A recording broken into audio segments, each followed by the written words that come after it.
Freeman. And he'll go down right at the 30-yard line.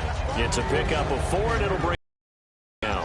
Here's the offense, and we talk about the tight end, Jacob Tammey. A lot of people thought of him as simply a safety valve receiver. He can be a primary receiver. Jacob Tammey shows better athleticism than what people expect. A handoff. Devontae Freeman. Give him 4 on the carry, and it'll make this a 3rd and about 2. Now, this past year, Arizona finished 7-8-1. Here are the defensive starters for the Cardinals. What do you make of this football team defensively heading into next year, Charles? Well, they're an aggressive group, and they didn't generate the same number of takeaways that they normally do. But I think that coming back in 2017, a great core of players, and they'll get Tyrann Mathieu back. And if they get him back at his 2015 level, look out, because Patrick Peterson's one of the best corners in the game as well. And when you watch Devontae Freeman run the football, you can almost close your eyes and hear him running the football, can't you? Because people just scatter. I mean, you know, when he goes through a pile, it moves in a positive direction for him. I just love how hard he plays the game. 1,000-yard season. He had 11 touchdowns last year. In March, 25 years old. So he's kind of hitting that sweet spot for a running back, isn't it? He really is. And I still remember the evaluation of him coming out of college. He does everything well, but you weren't sure he had a dominant trait. Well, wrong about that. Now Jones is hit. He lost the football. And this is recovered by the Cardinals. And without a doubt, not the way they pictured that opening drive unfolding. No, they were making progress. They weren't exactly in high gear, but they were making a few yards along the way. And now that they've coughed it up, you got to go back to the sidelines and regroup a little bit. They come out with 1 back and 3 tight ends. Now Johnson, and he'll lose yardage on the play back at the 37-yard line. That's going to go as a loss of 2, and it'll be 2nd down. And that was a nice play by the defense, and it is tough to be an offensive lineman nowadays, especially if you're dealing with how the defensive tackles have evolved. Their quickness, their agility, their speed has changed the big guys in the middle, the center, and the offensive guards. Formerly, they were just power players. Now they have to be light on their feet as well to keep. That's caught inside the 20. 2 veterans there. Palmer to Fitzgerald. 48 yards. And the next snap coming inside the red zone here. Now here's Palmer on 1st down. And Gresham has it left side. And able to break 1 tackle, but then quickly brought down. But a nice little gain. Seeing that play and understanding just how tough it is to cover tight ends, especially the ones running around the NFL nowadays, makes me glad I didn't make it in that league. I would have a really difficult time. But now you get to sit up here with me. Yeah, and that's fun, isn't it? And what a really nice game right there on 1st down for them. Brings up a nice 2nd down for him. And he is going to lose yardage here. It's a loss of 2 there, bringing out 2nd down. Brad, wasn't that long ago that the guy playing that spot was an outside linebacker type of a guy. And he'll take this one in for the Arizona touchdown. Troy Nicholas, a 2-yard touchdown grab. And the Cardinals have taken the early lead. And he knocks it through.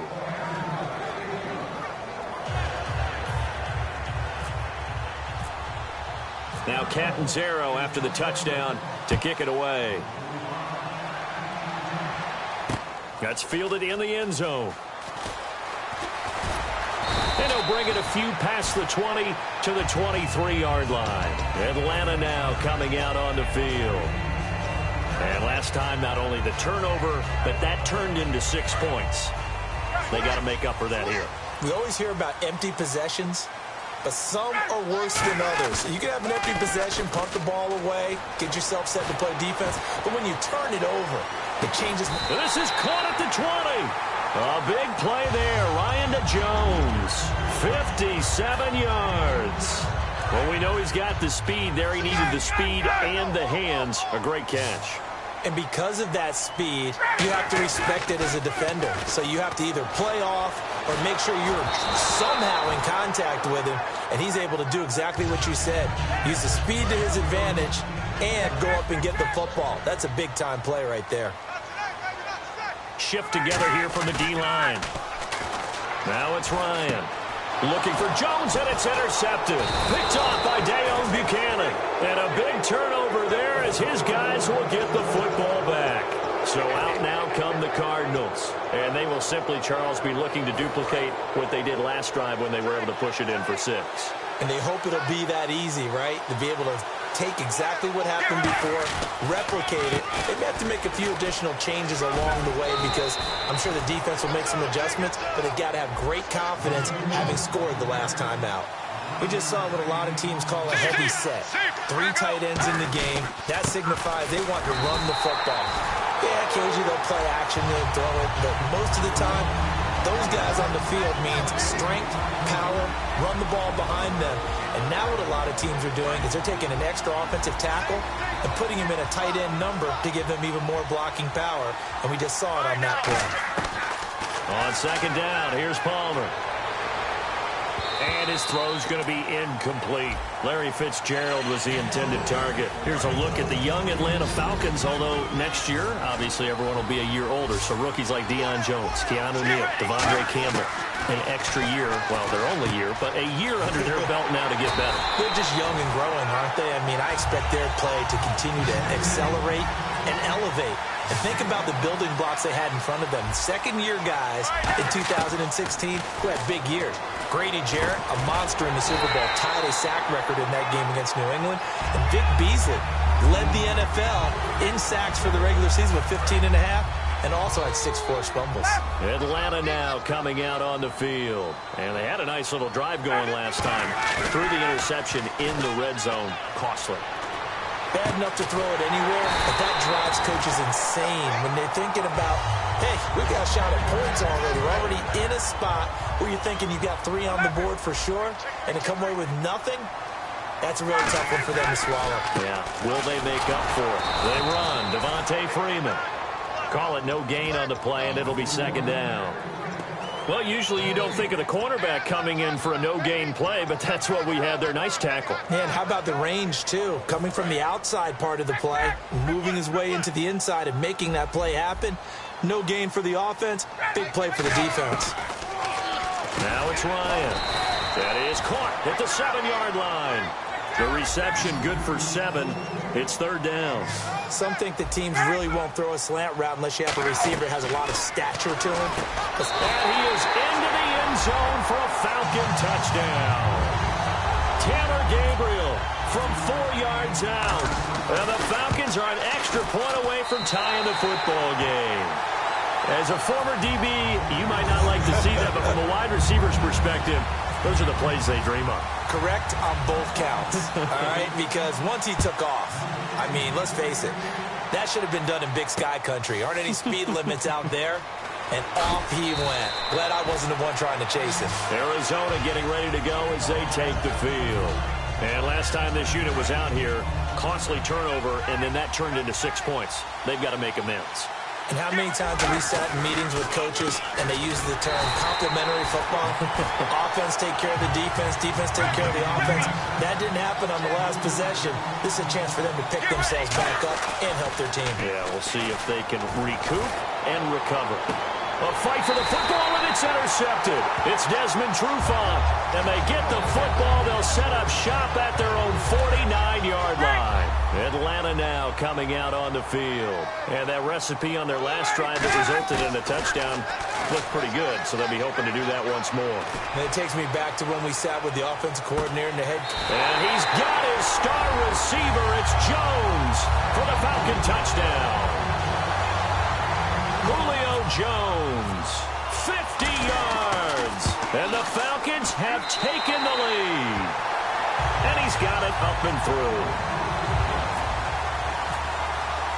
Now after the touchdown, it's Bosher to kick it away. That'll be taken in the end zone. And the decision to bring it out is going to cost him about 7 yards all told as he's taken down back shy of the 20. The Cardinal offense now making their way back out onto the field. Trying to shake off the interception from the last drive. He'll look to throw. He's going to hit his man out of the backfield. Complete. It's a 9-yard pickup on the play, and it'll be second and about a yard to go for the first. Ready to go now in the second quarter. Brandon Gaudin, Charles Davis. It's the Cardinals in possession of the football. They're looking at a second and short yardage to start things out. They'll come out in the pistol. Let's go. On second down, Johnson. And he will lose yardage and be backed up to the 24. He lost 4 there, and it's third down. On offense, the guy that you want to have the best eyes on the field are your quarterbacks. So you can see everything pre-snap, and then, of course, as the play develops. On defense, oftentimes it's the linebacker. And on this play, his eyes took him right to the ball, and he made a nice tackle. Strength throwing the football downfield has never been an issue. I thought I was meeting their starting tight end, not their starting quarterback. Such a presence, Carson Palmer. Very much so. He's had it ever since he entered campus there, and still has it today. Now it's Palmer. He's got time. He's going to loft one deep left side here. And he can't hang on. That's definitely going to be one he wishes he had back. Incomplete in the end zone. One thing I know from experience is that when the deep ball is thrown and you're the defender, you've got to fight that little bit of panic that emerges. You've got to play the ball really well. It's a 50-50 jump ball play. And guess what? They took a shot. How are you going to win it? And in this case, they managed to get it done.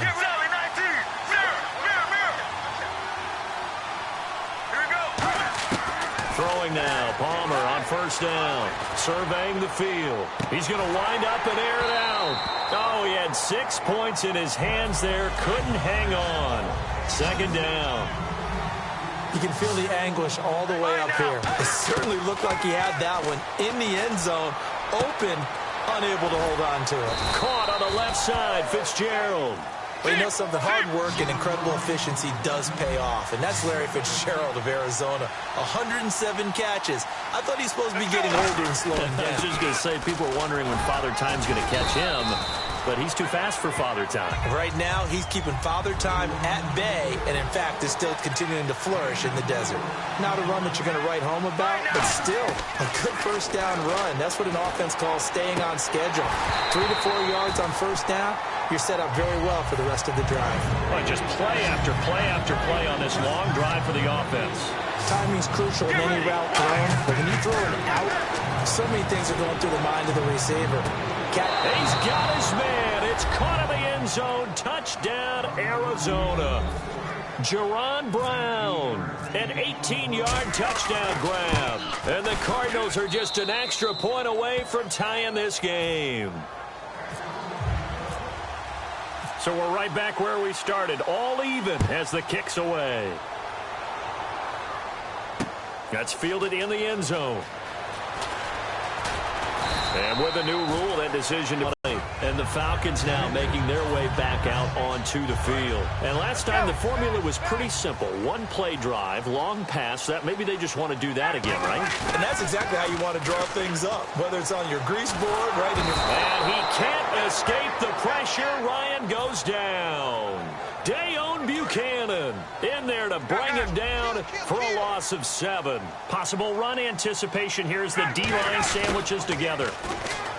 To throw is Ryan. He's going to loft one deep left side here. And both guys were there, but it falls incomplete. Well, they went for the big play there, but that drop could really hurt their momentum. Ryan now off the bootleg. And he's got his man in stride, complete. It'll be a gain of 12, but it will also lead to 4th down. And no move to get the offense off the field. They're going on 4th and 5. Here's Ryan. It's caught. Jones. And he's going to have a first down as he's brought down at the 44-yard line. I don't know if I agree with that. I guess they don't care if I agree with that. But, boy, you have to be surprised by that, right? I definitely was surprised that they decided to go for it in this situation. But they must have either felt like they either had a great play call on or they're trying to show extreme confidence. On every offensive coordinator, every play caller sheet, they have about 5 or 6 plays per game that they call shot plays or big plays. And you don't get many opportunities to dial them up. And they just did. And they drop it with a great chance to make a big play. That's going to hurt. They'll set up the screen for Freeman. Give him 3 on the screen. He couldn't break free, and it's 3rd down. In order for a screen pass to break big, a lot of things have to come together and be well executed. But all it takes is one small thing to go wrong and keep it from being a big game. On 3rd down, Ryan. He's going to loft one deep left side here. That's going to be knocked away and incomplete. I like the boldness, and I like that they took a shot downfield, but it was well covered, and he was able to get a hand in and knock it away. Here we go on 4th down with Ryan. And Jones has it over the middle. 22 yards on the pickup there. And on 4th down, they're able to convert and move the sticks. When you have a guy who has mobility, bootlegging him out of the pocket is often a big-time call, especially on a 4th down play. It gives him a run-pass option. Yeah, but it's also gutsy, right, because you're exposing your quarterback quite a bit. Yeah, there's no doubt about that one at all, because on the bootleg, you've got to hope that the defensive ends or outside linebackers take the fake. If they don't, they're often right in the face of the guy trying to exit out. So 2 minutes to go in a wild first half. We're back to Atlanta right after this timeout.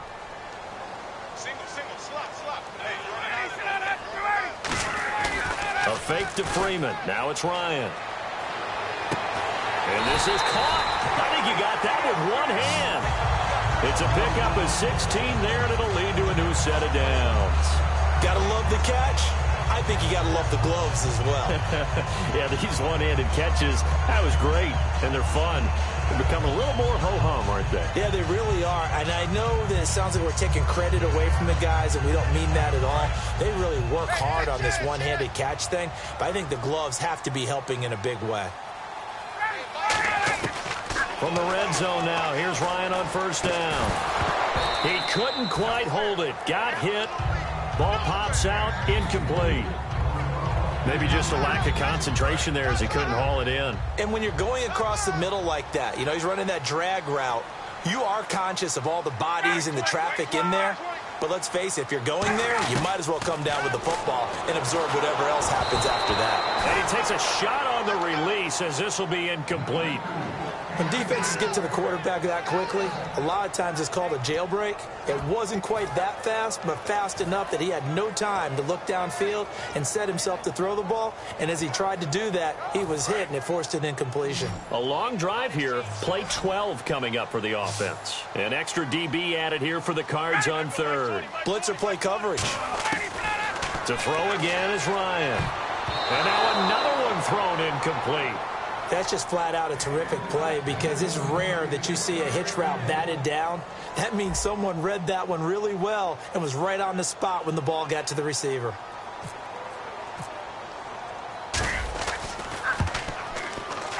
And the kick for the 41-year-old is up and good. And they take a 17-14 lead.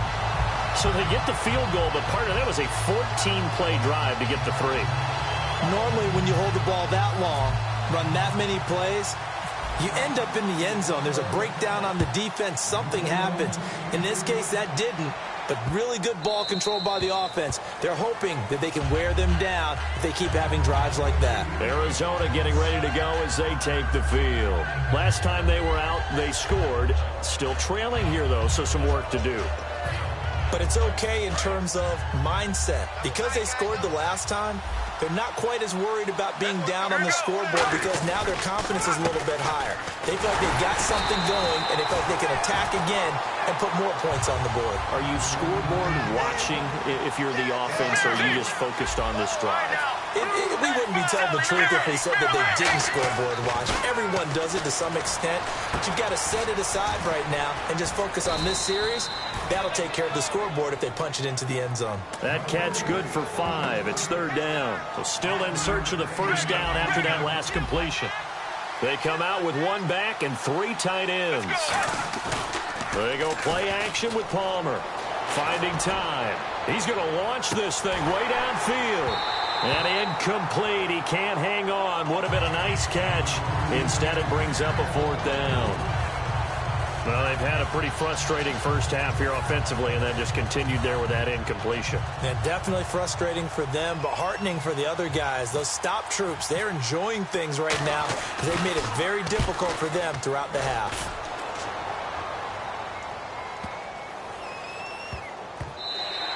And he couldn't get it to check up. That kicks all the way into the end zone for a touchback. Atlanta now coming out on the field. And we'll see how this is played. Offensively, they've got the lead. Not a whole lot of time left. What do you think, Charles? Well, it's tempting to try and add to your lead, but a mistake there, that could change things in a big way. I say go ahead, take the knee, get on out for the half. And they got 29 yards there. And that leads to an Atlanta first down. And that's why defense coordinators always preach 11 guys to the ball. Because sometimes you have a missed tackle, but if you have a swarm of guys around, less room for them to roam even after the first missed tackle. In this case, tackle was missed, plenty of open field to get after that. Give him 5 on the carry there, and it'll be second down. And unless this is a quick incompletion, this is likely the last play here of this first half. Time for a break. We've hit halftime. 2 quarters down. 2 still remain. Well, my apologies, Larry. I wanted to hear the report. Somebody's in a hurry, so we're going to get them right to quarter number 3. Both teams appear ready for the fight ahead, and we resume action here in quarter number 3. That's fielded in the end zone. And in hindsight, probably should have stayed where he was, as he'll only get back to the 16-yard line. So here's the Cardinals offense now as they get set to start this third quarter. They're down here, but very much in this game. What's the tonality of a coach's talk when a game is within striking distance like this at intermission? Typically, what they're doing is emphasizing the things that went well in the first half and wanting more of that. Sure, you've got to go over some of the errors and clean up some things because there's a reason you're down. But overall, I think they want to stay positive, stay